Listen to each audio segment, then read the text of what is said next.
الله وبركاته. إن الحمد لله نحمده ونستعينه ونستغفره ونعوذ بالله من شرور أنفسنا ومن سيئات أعمالنا. من يهده الله فلا مضل له ومن يضلل فلا هادي له. أشهد أن لا إله إلا الله وحده لا شريك له وأشهد أن محمدا عبده ورسوله وبعد. Terakhir, pertanyaan yang sangat mengagetkan Imam Malik. Imam Malik, guru dari Imam Syafi'i, murid dari Imam Abu Hanifah. Pertanyaan yang tidak disangka-sangka oleh beliau, dan pertanyaan bodoh tentunya, pertanyaan tidak baik, pertanyaan batil, pertanyaan sesat. Ini menyangkut tentang sifat Allah. Jika pertanyaan ini baik, benar, pasti sudah ditanyakan oleh para sahabat. Para sahabat jauh lebih semangat terhadap ilmu dari kita semua, dari siapapun. Seandainya pertanyaan ini benar, tentu sudah ditanyakan oleh para sahabat. Nah, tidak ada satupun sahabat yang menanyakan tentang hal ini, maka pertanyaan tersebut batil, karena menyangkut tentang sifat Allah. Apa? Kaifal istiwa. Seperti apa istiwanya Allah itu? Allah bersemayam di atas arsy itu seperti apa?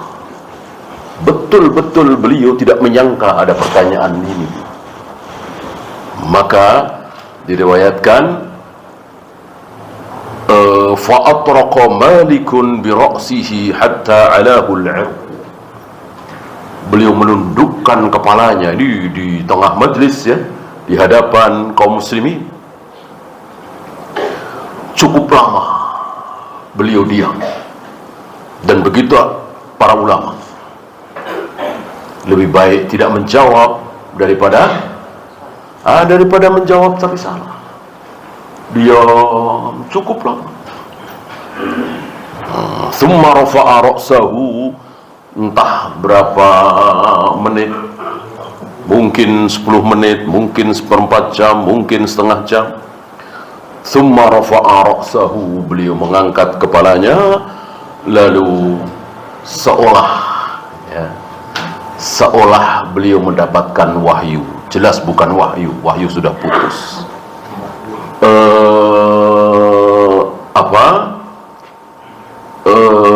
Dituntun, dibimbing oleh Allah tentunya. Karena jawaban ini sesuai dengan Al-Quran dan Sunnah, tetapi secara redaksi memang tidak ada. Dan begitulah para ulama. Banyak yang merangkai kata-kata, yang kata-kata itu sesuai dengan Al-Quran dan Sunnah, tapi tidak persis. Salah satunya ini.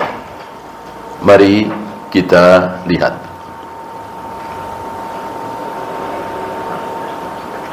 Apa kata beliau? Al-istiwa'u ghairu majhulin, ay ma'lum. Di lain ma'lum, di sini ghairu majhul, sama saja. Besar atau tidak kecil, panjang atau tidak pendek, kan sama saja. Banyak atau tidak sedikit, ma'lum atau ghairu majhul. Istiwa itu tidak majhul, istiwa itu ma'lum. Apa? Diketahui semua orang. Siapapun kaum muslimin yang membaca Al-Quran dan Sunnah tentu tahu kalau Allah itu bersemayam di atas arsy. 7 ayat, puluhan hadis yang menyatakan bahwa Allah betul-betul bersemayam di atas arsy. Maka beliau katakan al-istiwa'u ghairu majhulin. Allah bersemayam di atas arsy itu tidak majhul, berarti maklum, berarti diketahui, semua orang tahulah, kasarnya begitu.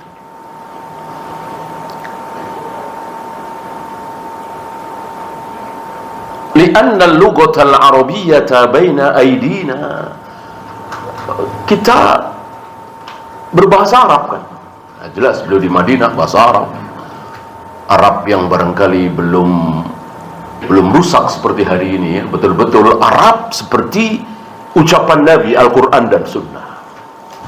Nah, sekarang kan sudah rusak ya. Ngomong bahasa Arab tapi beda dari Al-Quran dan Sunnah, kan berarti rusak ya kan. Arab itu ya Al-Quran dan Sunnah itu, apa yang difirmankan oleh Allah, apa yang disabdakan oleh Nabi, itulah bahasa Arab. Di luar itu mestinya tidak bisa dikatakan bahasa Arab. Tapi karena diucapkan oleh orang-orang Arab, ya dinamakan sebagai bahasa Arab. Padahal bukan bahasa Al-Quran dan Sunnah. Nah, sering diistilahkan dengan Ammiyah. Bahasa Ammiyah, bahasa orang-orang awam itu, bukan bahasanya orang-orang terpelajar ya.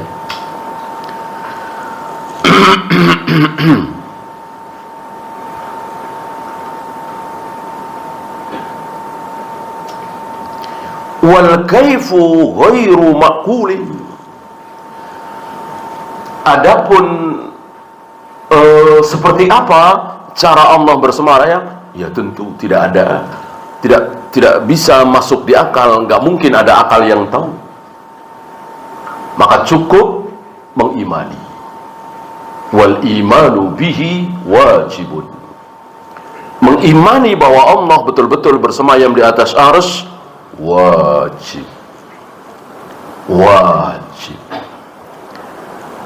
Wal kaifiyatu majhulun, sementara kaifiatnya, cara Allah bersemayam di atas arsy, itulah yang majhul, itulah yang tidak diketahui, nggak ada yang tahu.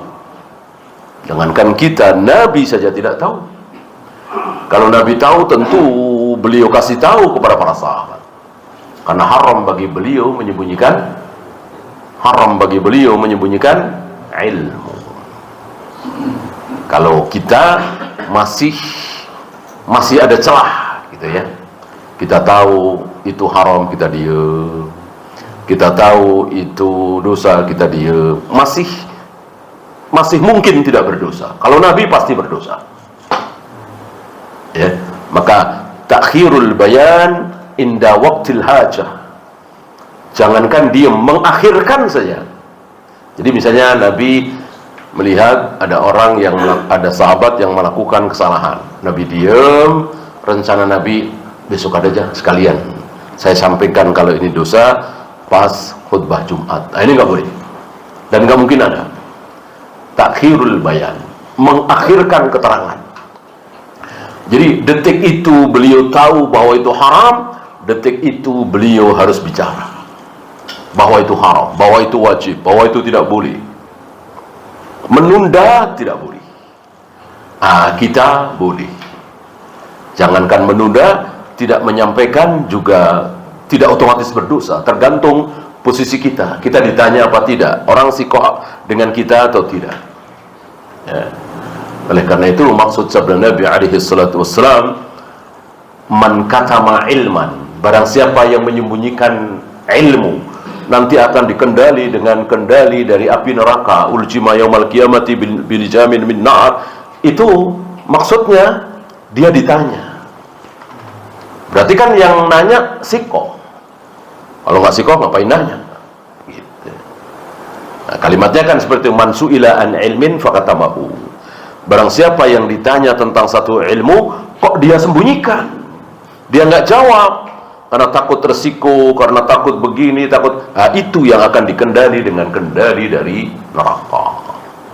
Adapun tidak ada yang nanya, tidak ada yang mempersilahkan, tidak ada yang sikoh, nggak masalah ya. Adapun Nabi alaihi salatu wassalam wajib gitu. Sikoh nggak sikoh, Ya orang-orang Taif nggak ada yang sikoh sama beliau, tetap beliau datangi, beliau sampaikan dakwah kan. Ya Abu Jahal, Abu Lahab dan paman-paman beliau nggak ada yang sikoh, tetap beliau sampaikan.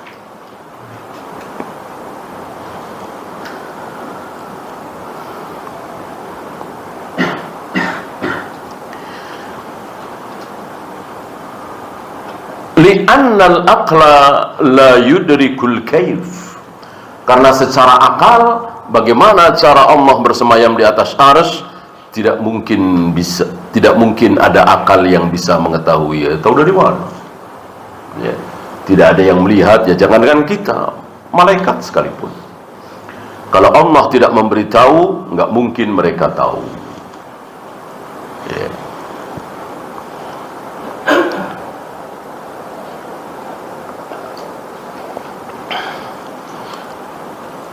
Wa idzan tafad dalilus sam'i wal aqli 'anil kayfiyati wajib al-kaffu anha. Ketika tidak ada dalil sam'i apa kemarin? Nakal ya. Akli, akal. Dalil ada dua. Dalil nakal dan dalil akal. Dalil nakal ada di mana? Al-Quran dan Sunnah. Itu dalil nakal, dinukil kan? Atau dengan kata lain dalil sam'i, kan pasti didengar. Awalnya kan belum ditulis. Seluruh dalil dari Al-Quran dan Sunnah itu didengar. Didengar dari lisan Nabi sallallahu alaihi wasallam. Adakah dari lisan yang lain? Nggak ada. Semuanya dari lisan Nabi sallallahu alaihi wasallam. Ya. Yeah. Satu lagi dalil akal. Berarti jangan mengatakan salaf anti akal, salaf tidak terima akal, salaf sangat menjauhi akal. Kata siapa? Akal bisa jadi dalil.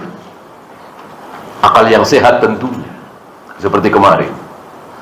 Apa iya bumi, langit, bulan, planet, jagat raya, alam semesta yang luar biasa canggihnya ini, besarnya ini, teraturnya ini terjadi dengan sendirinya? Tidak ada yang menciptakan. Tentu sangat-sangat tidak masuk akal. Itu dalil akal. Dipakai oleh Abu Hanifah ketika berhadapan dengan orang ateis yang mengatakan Tuhan tidak ada. Dan ini bodoh sekali, konyol sekali, batil sekali. Secara akal saja, nggak usah pakai Al-Quran dan Sunnah dulu. Ya. Maka orang-orang ateis yang meyakini Tuhan tidak ada, banyak apa sedikit? Sedikit sekali.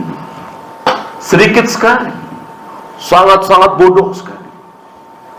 Secara fitrah, secara manusiawi, insya Allah semua manusia meyakini Tuhan itu ada. Yang mengatakan tidak ada sedikit sekali. Mungkin berangkat karena kesombongan, mungkin merasa pintar, mungkin merasa jenius, gitu ya. Secara fitrah mengakui. Dan sering terjadi orang-orang ateis yang dengan sombongnya mengatakan Tuhan tidak ada, lalu dia terumbang-ambing sendirian di atas lautan, kapalnya pecah misalnya, mati semua, tinggal dia. Biasanya muncul fitrah, mau minta tolong ke siapa, mau nelpon siapa, nggak ada apa-apa. Disitulah muncul fitrahnya. Dia minta pertolongan kepada Tuhan, entah siapa yang disebut. Intinya dia yakin Tuhan itu ada, fitrahnya muncul. Ya. Kalau Abu Jahal, Abu Lahab dan teman-temannya bukan mengakui, ya, tapi mentauhidkan Allah, betul-betul Allah satu-satunya yang diminta. Ketika mereka terombang-ambing di tengah lautan, tidak ingat Lata, tidak ingat Uzza, Hubal, mana, enggak ingat. Yang diingat cuma Allah. Itulah Abu Jahal, Abu Lahab dan teman-temannya kafir Quraisy ketika mereka terombang-ambing di tengah lautan, ketika terjadi mara bahaya, ketika istilah kita di ujung tanduk. Nah, di saat itu mereka mentauhidkan Allah, tidak ada yang diingat kecuali Allah. Tapi ketika Allah selamatkan mereka kembali ke daratan, berkumpul lagi dengan keluarganya, aman lagi, sejahtera lagi, maka mereka syirik lagi. Artinya bukan cuma Allah yang disebut, tapi juga Lata, Uzza, Hubal, Manat dan seterusnya. Itu syiriknya Abu Jahal, Abu Lahab. Ya. Sementara ini kata Syekh bin Baz, Syekh Utsaimin mengikuti apa yang diucapkan oleh Syekh Muhammad bin Abdul Wahab, keadaan kaum muslimin hari ini lebih parah. Berapa banyak hari ini kaum muslimin yang terombang-ambing di tengah lautan, di tengah hutan sendirian. Disebut Jibril, disebut Rasulullah, disebut Syekh Abdul Qadir Jailani, disebut Syekh Fulan, Syekh Fulan. Padahal Abu Jahal, Abu Lahab saja ketika sudah tidak ada yang bisa diharapkan, mereka hanya ingat Allah.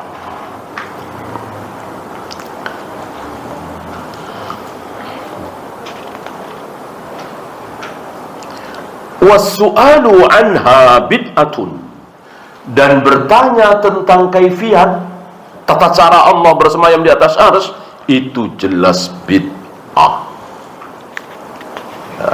Taulah kita dari sini bahwa pertanyaan saja bisa bid'ah, maka hati-hati bertanya. Hati-hati bertanya. Jangan sampai kita bernasib seperti Bani Israil. Susah sendiri, keblangsak sendiri, malapetaka menimpa gara-gara banyak nanya. Ya.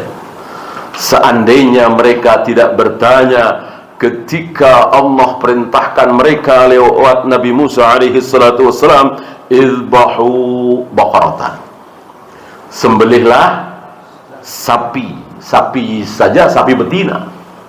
Antum tahu betina dengan jantan murahan mana? Murahan betina, gampangan betina. Berarti yang paling yang paling mudah.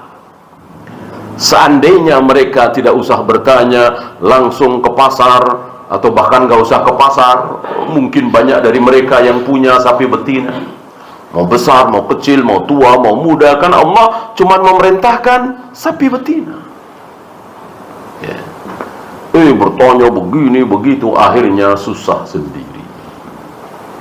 Maka Nabi kurang suka, Rasulullah kecewa dengan pertanyaan sebagian sahabat ketika Nabi mewajibkan haji. Allah mewajibkan haji lewat lisan Nabi alaihi salatu wassalam. Berangkat haji, ada yang nanya, ya Rasulullah, akulla sanatin, ya Rasul, apakah kita wajib haji seperti ini setiap tahun? Nabi kurang suka dengan pertanyaan ini. Maka Nabi mengatakan, seandainya aku jawab iya, tentu kalian akan berat setiap tahun pergi haji. Ya. Nabi tidak suka karena kaidahnya ketika Allah dan Rasulnya memerintahkan sesuatu kepada kita, maka perintah itu cukup dilakukan satu kali. Ketika Allah dan Rasulnya memerintahkan, mewajibkan sesuatu kepada kita, maka sesuatu itu cukup kita lakukan satu kali. Berbeda dengan larangan. Ketika Allah dan Rasulnya melarang kita mendekati sesuatu, melakukan sesuatu, maka sesuatu itu harus kita jauhi selama-lamanya, seumur hidup kita sampai kita mati. Itu kalau larangan. Sekali Allah larang khamar, larang zina, larang judi, maka sampai mati kita tidak boleh mendekati khamar, zina, judi dan seterusnya. Adapun perintah cukup satu kali. Seandainya Allah dan Rasulnya memerintahkan sholat, ya sudah sekali. Tapi kan sholat 5 waktu dalam sehari semalam 5 waktu, tentu berulang. Begitu pula puasa Ramadan, ya tentu setiap Ramadan. Nah, adapun haji tidak ada haji tiap tahun gitu, atau 5 tahun sekali, atau 10 tahun sekali. Maka kembali kepada kaidah, ketika Allah dan Rasulnya memerintahkan sesuatu, mewajibkan sesuatu, maka cukup sekali kita lakukan. Artinya gak usah nanya. Maka Nabi kecewa, Nabi kurang suka dengan pertanyaan tadi.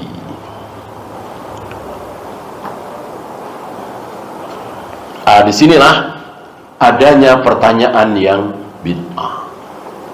Oleh karena itu para sahabat hati-hati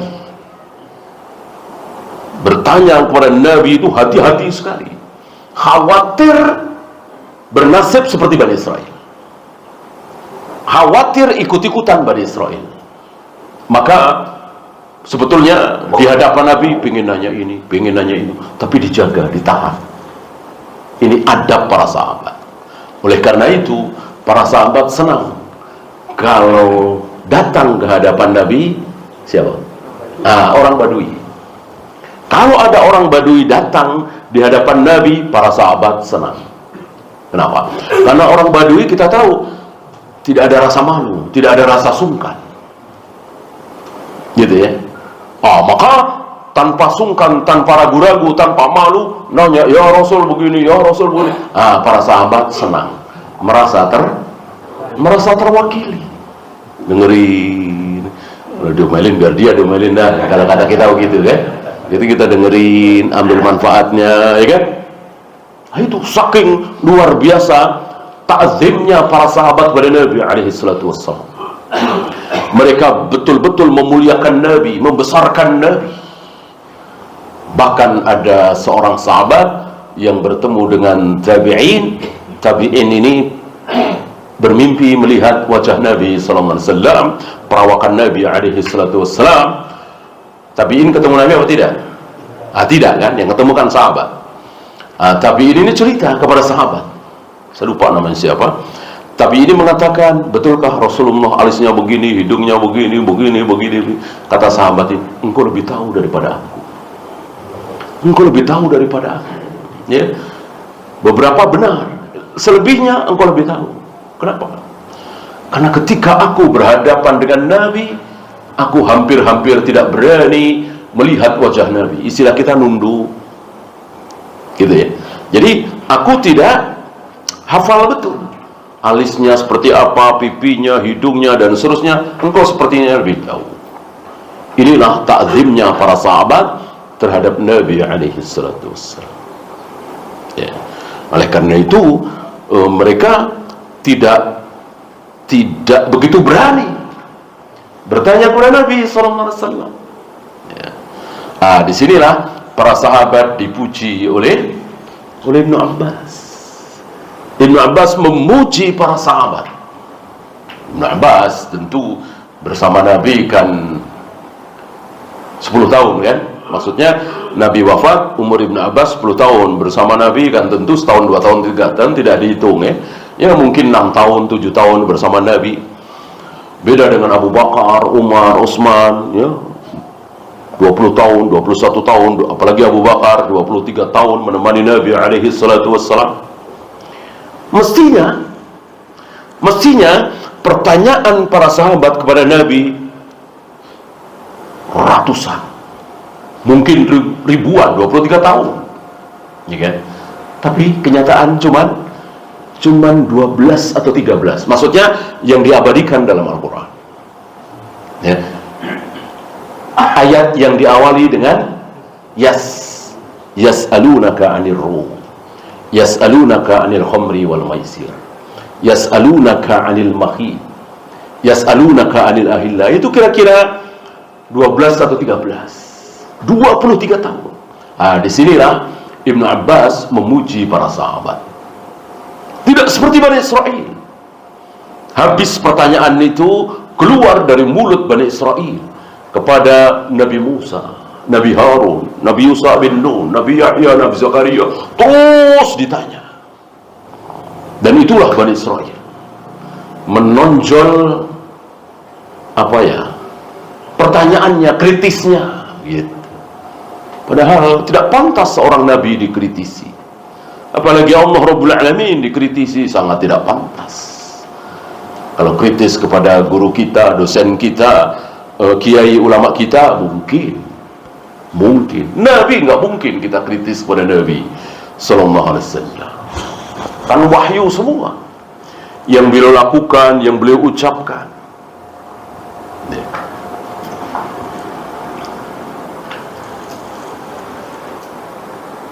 Lianna man hum ahrasu minna 'ala al-'ilmi ma sa'alu anha.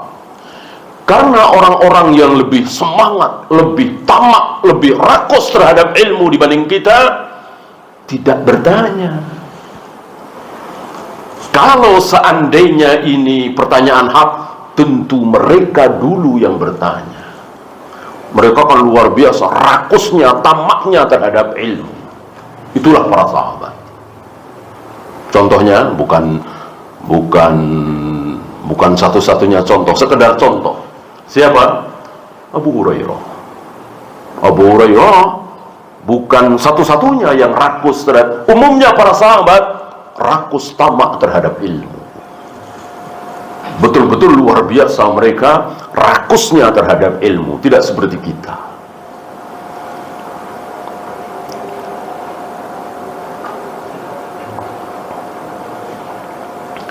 Dan berusaha untuk menghafal ilmu itu. Abu Hurairah begitu dihafal, lupa lagi. Begitu dihafal, lupa lagi. Kan nggak bisa nulis. Mau dikumpulkan dalam bentuk tulisan nggak bisa nulis Abu Hurairah. Sama dengan Nabi alaihi salatu wassalam. Banyak para sahabat tidak bisa baca, tidak bisa menulis, kecuali Ali bin Abi Thalib, Zaid bin Sabit, Abdullah bin Amr bin As. Nah, ini bisa menulis. Nah, selebihnya para sahabat tidak bisa baca, tidak bisa menulis, sama dengan Nabi alaihi salatu wassalam. Salah satunya Abu Hurairah. Maka dengan dengan tertatih-tatih ya, bersusah payah mengumpulkan ilmu dengan menghafalnya, lupa lagi, ngapalin lupa lagi. Akhirnya Abu Hurairah mengadu kepada Nabi alaihi salatu wassalam, "Ya Rasul, aku selalu lupa menghafal sabda-sabdamu, hadis-hadismu, aku selalu lupa." Maka Nabi memerintahkan Abu Hurairah, setiap kali aku mengucapkan sesuatu, menyampaikan ilmu, bentangkan pakaianmu, surbanmu ya. Para sahabat pakaiannya lebar gitu ya. Bentangkan, seolah sedang dikumpulin gitu sabda Nabi. Nanti selesai aku bicara, selesai aku menyampaikan ilmu, ditarik, dikumpulkan gitu.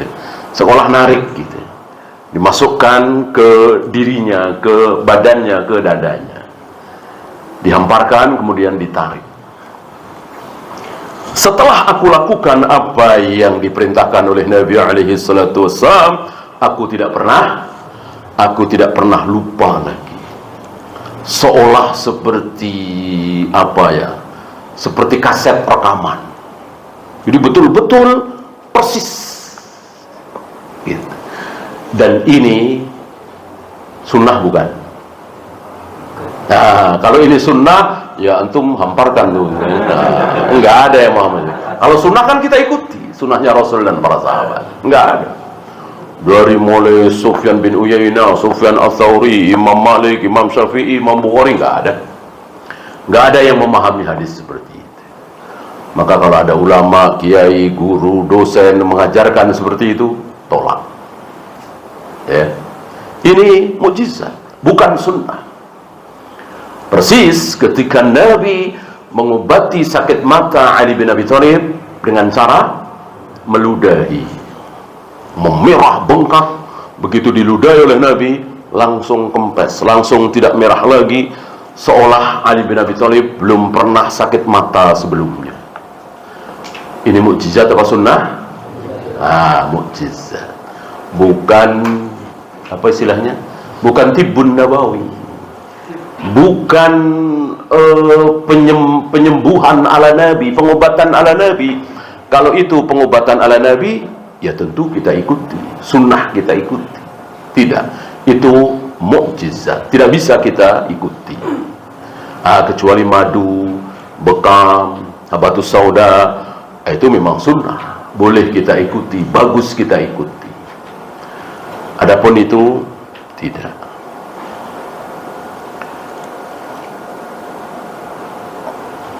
Nah, para sahabat yang begitu tamak rakus terhadap ilmu tidak pernah nanya itu. Sementara kita yang gak ada apa-apanya semangat kita terhadap ilmu, tiba-tiba nanya kaifal istiwa seperti orang tadi. Jelas ini keliru, jelas ini salah. Ini beruntungnya orang yang memahami agama Al-Quran dan Sunnah dengan manhaj para sahabat. Patokannya itu para sahabat. Insya Allah selamat. Ya. Kalau tidak memakai patokan para sahabat, banyak keliru, tergelincir, sesat. Ya. Baca satu ayat, baca satu hadis, kemudian disimpulkan. Baca ayat, baca hadis, lalu dia ijtihad, disimpulkan sendiri. Tidak melihat bagaimana para sahabat memahami ayat itu, hadis itu. Ya.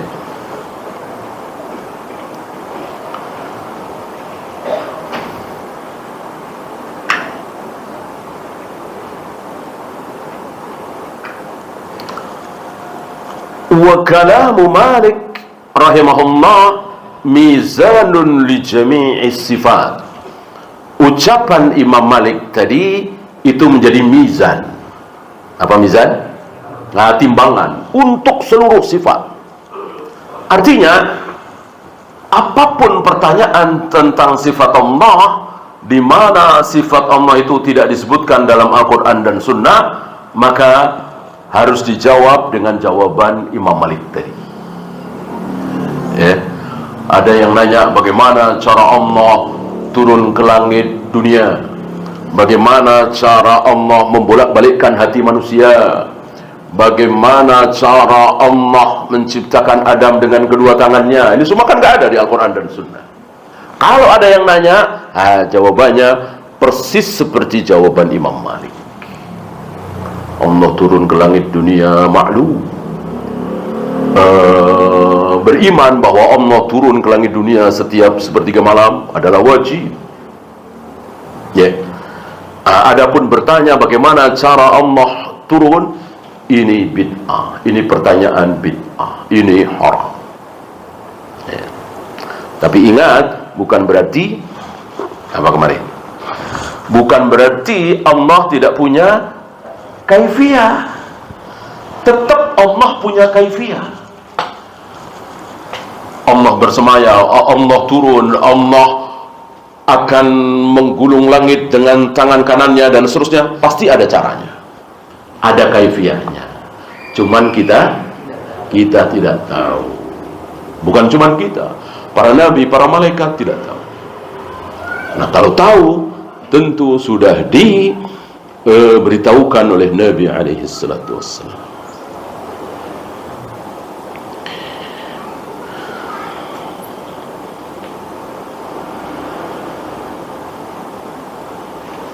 Beliau memberikan contoh tadi ya, turun ya. Mungkin ada yang bertanya, kaifa yumkinun nuzulu wa thuluthul laili yantakil. Bagaimana Allah turun ke langit dunia setiap sepertiga malam, padahal sepertiga malam itu berpindah-pindah. Sepertiga malam itu pasti ada. Seperti sekarang ini. Sekarang kita menjelang Isya, tapi adakah negeri yang sedang sepertiga malam? Ada. Lalu bagaimana ini? Ya, mungkin ada yang nanya seperti itu. Insya Allah banyak kan? Dijawab, as-su'alu hadha bid'ah. Pertanyaan seperti ini bid'ah. Karena betul-betul sifat Allah itu tidak bisa ditanya. Jadi betul-betul kita berbicara tentang Allah sangat-sangat pasif. Jangan sampai aktif. Jadi betul pasif. diam, tidak tahu apa-apa tentang Allah. Tiba-tiba Allah sendiri yang mengatakan, aku telah menciptakan Adam dengan kedua tanganku. Nah sudah, sami'na wa ata'na. Diam, kita tidak tahu apa-apa tentang jari Allah. Nah, tiba-tiba Allah sampaikan sendiri bahwa hati manusia aku bolak-balikkan dengan dua jariku. Sudah, sami'na wa ata'na. Jadi betul-betul pasif. Seandainya tidak ada itu semua, jari Allah, tidak ada keterangan di Al-Quran misalnya, wajah Allah bersama, tidak ada, ya sudah, kita tidak tahu apa-apa tentang Allah. Cukup mengatakan bahwa Allah itu ada, entah di mana, punya apa, dan seterusnya, nggak ada keterangan. Ya, dan disitulah sebagian saudara-saudara kita yang terkena syubhat falasifah, seolah ingin mengatakan, sudah, kita nggak tahu apa-apa tentang Allah, pokoknya Allah itu ada, titik. Ya. Lalu bagaimana ayat-ayat itu? Dikemanakan ayat-ayat itu? Orang jelas ayatnya tentang wajah Allah, tangan Allah, jari Allah, bersemayamnya Allah, turunnya Allah. Jelas ayatnya, jelas hadisnya. Bagaimana kita tidak boleh mengimani? Kecuali tidak ada. Ya. Apa yang Allah lakukan sebelum Ars ada misalnya, kan nggak ada keterangan, ya sudah. Apa yang Allah lakukan pada hari Senin, pada hari Selasa, dan seterusnya, nggak ada, sudah. Ini ada. Ini ada bahwa Allah akan menggulung langit dengan tangan kanannya. Masa mau dicoret? Ya. Tentu penghinaan, penolakan, bahkan kekufuran. Menolak sifat Allah yang Allah katakan sendiri. Ya. Kaifa tas'alu an syai'in ma sa'ala anhu as-sahabah. Luar biasa ini. Ya. Bagaimana engkau bertanya tentang Allah apa yang tidak pernah ditanyakan oleh para sahabat? Ini manhaj para sahabat ini luar biasa. Apapun yang dilakukan, ditanyakan oleh para sahabat, betul-betul kita ikuti. Yang para sahabat diam, kita harus diam. Nah, betul-betul para sahabat manusia-manusia pilihan, dijaga oleh Allah, sehingga tidak nanya ini, tidak nanya itu. Ya. Padahal kan ribuan para sahabat, 100.000 lebih. Ya, Abu Zur'ah mengatakan jumlah para sahabat ini 100.000 lebih. Berarti banyak sekali. Kok nggak ada sih satu atau dua sahabat yang bertanya tentang sifat Allah? Emang nggak ada.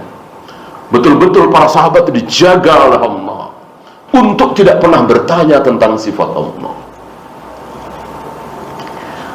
Sementara saudara-saudara kita tidak dijaga, maka bertanyalah tentang Allah dengan pertanyaan-pertanyaan yang sangat liar sekali. Allahu Akbar. Ya, silakan. Adzan dulu. Sallallahu ala Muhammadin sallallahu alaihi wasallam. Wa akhiru da'wana alhamdulillahi rabbil alamin.